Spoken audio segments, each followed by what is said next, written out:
Et si le jeu La Petite Sirène sur NES en 1991 n'était pas du tout un jeu Disney au départ? J'ai une théorie complètement folle, mais écoutez bien ceci. Capcom devait sortir ce jeu juste après le chef-d'œuvre de Disney. Le problème, l'histoire ne fait aucun sens. Ursula revient à la vie sans explication en ayant pris à nouveau le trident de son père et Ariel parle encore avec des gestes alors qu'elle sait maintenant parler.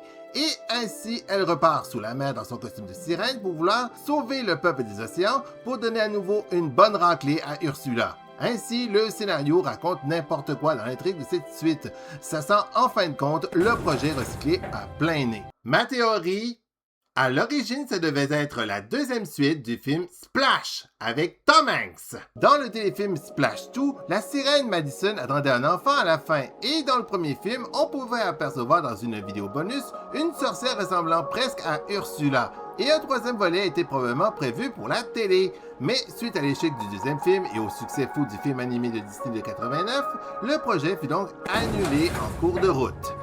Capcom aurait alors mis 3 ans à modifier complètement les sprites de tous les personnages de ce troisième film pour coller plutôt à celui de l'univers d'Ariel et à caser une scène de fin où Triton la retransforme vite fait en humaine. Même si le speech semblait bancal, ce jeu NES a marqué l'histoire et il est devenu l'un des tout premiers succès majeurs du jeu vidéo ciblé pour les jeunes filles, ouvrant la voie à des titres comme Barbie sur NES en 1992. Dites-moi en commentaire si vous avez joué et si cette théorie vous semble possible. Abonnez-vous pour d'autres histoires rétro!